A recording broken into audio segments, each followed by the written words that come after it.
For a long time, managing money felt fragile for me. Not chaotic, just fragile. It worked when life was calm and quietly fell apart when things got busy.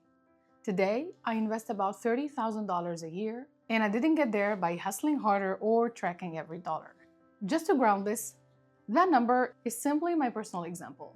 What actually changed things wasn't the amount. It was building a process that worked consistently in real life. The first shift that changed everything was reducing how many decisions money required in the first place. Before I keep going, I'm curious, what part of money feels the most exhausting to you right now? Not the numbers, the mental part. You can answer in one word if you want. Pillar 1, fewer decisions made up front. The first pillar is reducing decisions, especially the ones that show up again and again. Most people don't struggle with money because they make bad decisions. They struggle because they are asked to keep making new ones. Should I save more this month? Should I invest now or wait? That constant renegotiation is exhausting. For me, this used to show up in really small moments. I'd open my banking app after getting paid and just hesitate. Do I move more into savings this time? Do I invest now or wait until I feel more stable?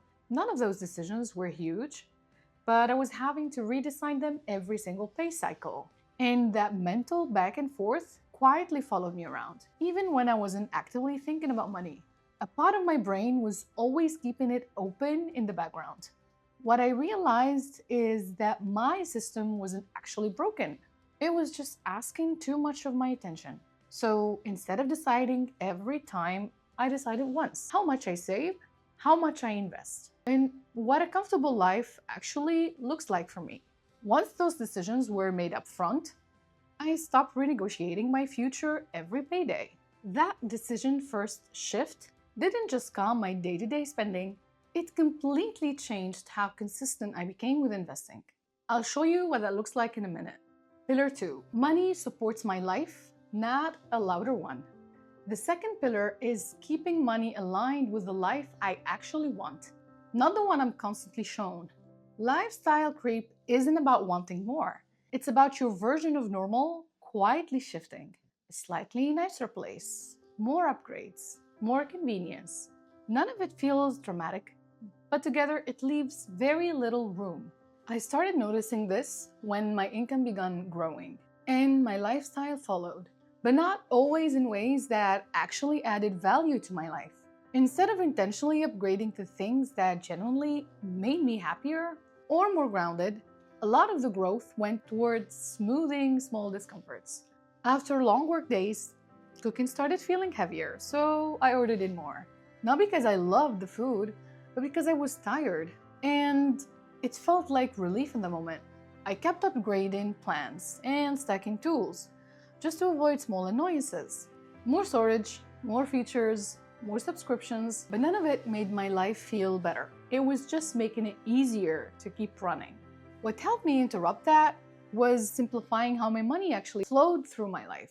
Instead of letting income increases automatically reshape my lifestyle, I started choosing where growth actually went. Some went toward improving quality of life in ways I genuinely cared about, some went toward future me, and some stayed intentionally unused as margin. That margin is what gave my finances a breathing room. I wasn't cutting my life down.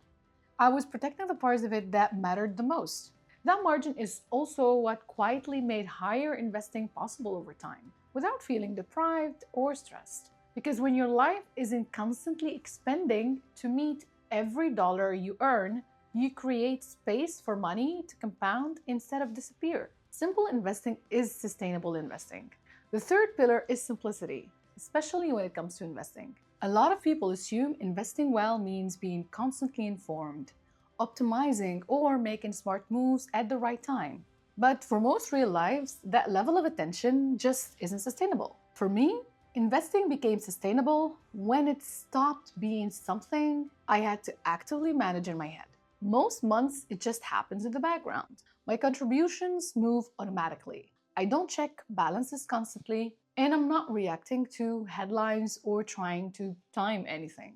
Some seasons of life are busy, emotional, or unpredictable, and my investing still keeps moving even when I'm not thinking about it. The simpler my investing became, the easier it was to stick with it, even during busy seasons or market downturns. That consistency matters more than any single smart decision.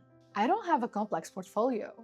I don't chase trends. I don't constantly tweak allocations. I invest regularly. I automate what I can, and I stay invested even when it feels uncomfortable. I use my workplace investment plan. I invest regardless of short-term market noise, and I review allocations occasionally, not obsessively. Sometimes I add lump sums. Most of the time, it's boring and consistent. And that's the point. That's what allowed me to eventually invest around $30,000 a year, not through hustle or obsession, but through systems that could survive real life. Not every year looks identical, but the direction stays stable. This combination, fewer decisions, intentional lifestyle growth, and simple investing, is what I mean when I talk about financial minimalism.